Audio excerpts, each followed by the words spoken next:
From our Chicago studios, this is the Muslim News on Muslim Network TV. Assalamu alaikum, I'm Samana, Siddiqui. Our top story tonight.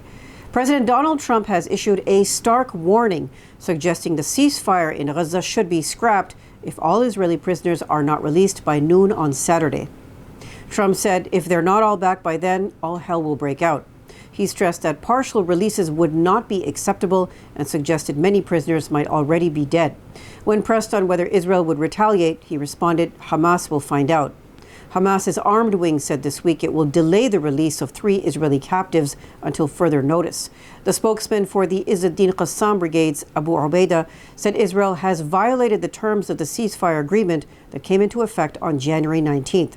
He said Israel has delayed the return of displaced persons to northern Gaza, attacked with bombs and live fire throughout Gaza, and did not bring in aid materials as agreed.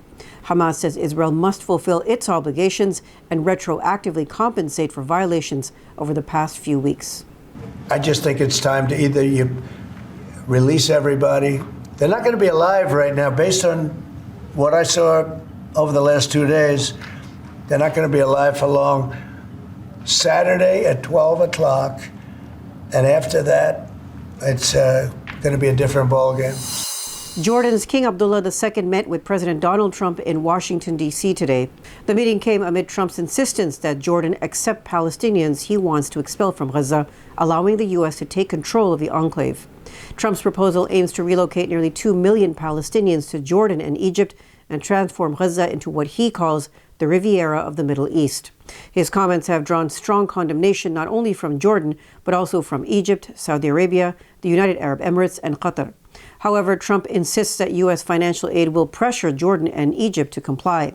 The Jordanian king has been rallying international support against Trump's plan, holding meetings with UN officials and key regional players backing a Palestinian homeland. Meanwhile, U.S. Secretary of State Marco Rubio is set to visit the Middle East to discuss the issue. Analysts say Trump's proposal has already caused diplomatic tensions. Experts doubt Jordan and Egypt will agree to his demands. Displaced Palestinians have been returning to northern Gaza despite harsh winter conditions following the withdrawal of Israeli forces. Long lines of vehicles have been seen moving along key routes as residents have been making their way back to their homes, many of which have been severely damaged by Israeli attacks. The Israeli army began withdrawing from the Netzarim corridor in Gaza on Sunday as part of a ceasefire deal with Hamas. The Netzarim corridor was set up by the Israeli army to separate Gaza into northern and southern areas and prevent displaced Palestinians from returning home. The withdrawal came after Israel and Hamas completed their 5th prisoner swap last week on Saturday. A truce agreement took effect January 19th in Gaza, halting Israel's genocide in the region that has killed over 48,000 Palestinians, mostly women and children. The International Criminal Court has issued arrest warrants for Israeli Prime Minister Benjamin Netanyahu and former Defense Minister Yoav Gallant for war crimes and crimes against humanity in Gaza. Israel also faces a genocide case at the International Court of Justice for its war on the enclave. يعني نعمل شيء انه نقعد على ارضنا على بيوتنا المهدمه هذا من نحاول انه يعني بدنا نعمل اي مقومات للحياه نعمل لنا خيمه نعمل لنا شغله ما جينا قعدنا في الدوره لقيناها مهدمه ما حدا اجى ساعدنا ما حدا جاب لنا خيمه بنحاول انه من جهد شخصي منا يعني احنا بنطلب انا لقيت حاطه خيمه على البيت المدمر اللي هو بالاشجار ووضعنا صعب على الاخر ولا خيمه ولا مأوى ولا اي شيء من هذه الحياه وكلنا قاعدين بالشارع يعني يعتبر احنا بالشارع مش ببيت. Israel has begun building a new illegal settlement in the occupied West Bank amid ongoing Israeli military escalation in the region. The construction comes despite a ruling by the International Court of Justice in July declaring Israeli settlements illegal. The Nahal Hills settlement is being constructed on Palestinian land in Batir, Bethlehem, according to Palestinian official Muayyad Sha'ban. He said the move follows a global recognition of Palestine by Spain, Ireland, and Norway last year. Sha'ban warned that the illegal Israeli settlement would sever Bethlehem from Jerusalem. It would also advance Israel's Greater Jerusalem plan, which threatens Palestinian territorial continuity. Meanwhile, Israeli forces have intensified their attacks in the West Bank, killing more than 30 Palestinians and displacing thousands since January 21st. Violence has surged after a ceasefire took effect in Gaza on January 19th. Since October 7, 2023, Israeli forces and illegal Israeli settlers have killed at least 910 Palestinians in the West Bank and nearly 48,200 in Gaza. Google Calendar no longer shows the start dates for Black History Month, Pride Month, Women's History Month, and other events. The company's calendar used to mark those days in early February, March, and June, respectively, but they are absent this year. A Google spokesperson claims the changes have been in the works for months. Following President Donald Trump's election in November, Google also rolled back its diversity, equity, and inclusion or DEI commitments. These include hiring goals and language in its annual report. Trump signed a sweeping executive order last month, putting a stop to DEI programs across the U.S. government. Google has also officially changed the name of Gulf of Mexico to Gulf of America in its maps for U.S. users. This was based on an executive order recently signed by Trump. The Pentagon is renaming military base Fort Liberty back to Fort Bragg. Defense Secretary Pete Hegseth signed the order, fulfilling a campaign promise by President Donald Trump. The North Carolina base was originally named after Braxton Bragg, a Confederate general who owned slaves and lost several key battles in the Civil War. It was renamed under former President Joe Biden in June 2023 to remove links to the Confederacy. That move followed years of effort to remove Confederate-linked names from military bases. A Pentagon spokesperson claims the new name now honors Roland Bragg, a World War II hero awarded the Silver Star. In a video posted on X, Hegseth, a former soldier at the base who supported keeping the original name, declared, "Bragg is back." Pentagon officials say the change highlights the base's legacy of service and sacrifice. Fort Bragg is one of the world's largest military bases and houses 52,000 personnel. Elon Musk-led group makes $97.4 billion offer for control of OpenAI. Details after the break, so stay tuned, and we'll be right back.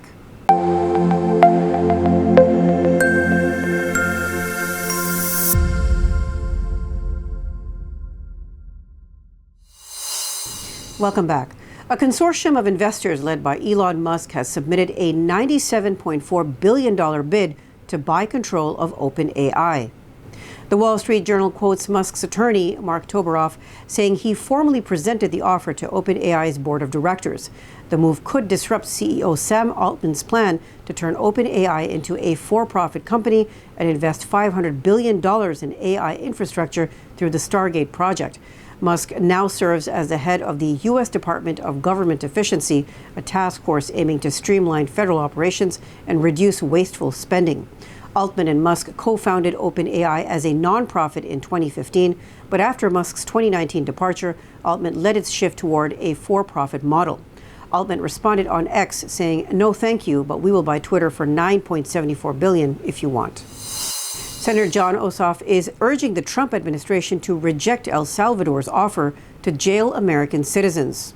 He warned that U.S. law does not allow such deportations and called El Salvador's prisons dangerous, citing reports of violence, overcrowding, and human rights abuses. The proposal came after Secretary of State Marco Rubio's visit to El Salvador. The country's president, Nayib Bukele, suggested the U.S. could pay to house convicted criminals in his country's high-security terrorism confinement center. The mega prison, built for more than 40,000 inmates, has drawn global criticism. Despite legal concerns, President Donald Trump called the offer very generous and said he would send Americans there in a heartbeat if allowed. Ossoff, in a letter to Rubio and Attorney General Pam Bondi, urged them to reject the idea publicly. Critics argue the plan is illegal and inhumane. The Syrian army has regained control of key areas along the Lebanese border following clashes with Hezbollah. Syrian border security forces launched a large-scale military operation in the governorate of Homs to enhance security along the Syrian-Lebanese border. The operation was launched in Qusair, a town in the Homs countryside known for smuggling activities and the presence of armed groups. Military sources said the operation aimed to dismantle drug and arms smuggling networks and drive out remaining Hezbollah fighters from the area. 2 Hezbollah members were reportedly taken into custody, while several others were killed in the nearly week-long fighting before Syrian forces secured the area. Swedish police have detained a person on suspicion of preparing a terrorist attack. The Swedish security service said the suspect faces multiple charges. It also said the operation was done in close cooperation with the police and took place without incident. Sweden raised its terror alert to level 4 or high in 2023. This was after several incidents of people burning copies of the Quran triggered protests and threats.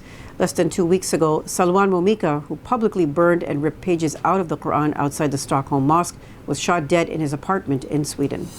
The UN Refugee Agency has expressed deep concern over the discovery of 2 mass graves in the eastern desert of Libya.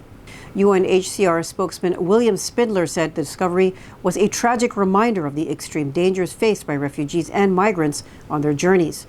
The graves were found during recent raids in the town of Ijkhara, over 250 miles southeast of Benghazi, and Al Kufra, where human trafficking takes place.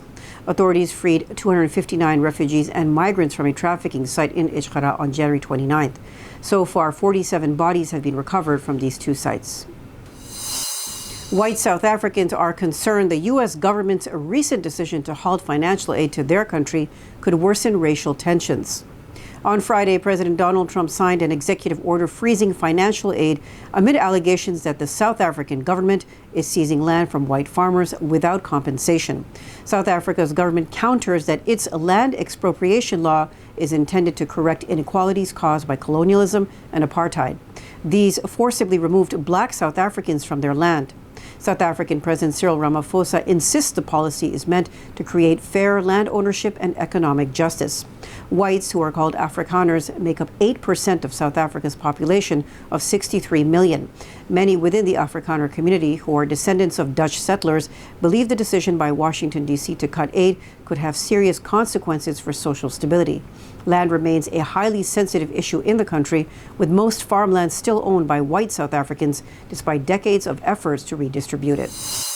Muslim women in Minnesota's twin cities of Minneapolis and St. Paul are embracing women-only fitness spaces. These gyms allow them to work out freely with or without a hijab. Hawa Women's Health Club opened in August to meet this demand. It joins Hers Fitness and Miriam Fitness Gym, offering women-only workout spaces. The gyms provide strength training, weightlifting, boxing, and self-defense classes. Founder of Hawa, Fatma Sheikh, struggled to exercise comfortably in co-ed gyms. She launched a survey to gauge interest in women-only fitness spaces, and the response was overwhelmingly positive. Hawa now operates across 3 locations, offering resistance training, yoga, and wellness workshops. Free self-defense classes are also planned. Miriam Mongare, owner of Miriam Fitness Gym, says more Muslim women are taking up weightlifting. A 4th women-only gym is currently in the works in Minnesota's Twin Cities. That's all from our Chicago studios tonight. Thank you for watching Muslim News. We are a community channel dedicated to bringing you stories you can trust. Please like, share, and subscribe to our content. You can also comment to let us know what you think of our coverage. Please donate now by visiting muslimnetwork.tv/donate. For more content, keep watching Muslim Network TV. Salam.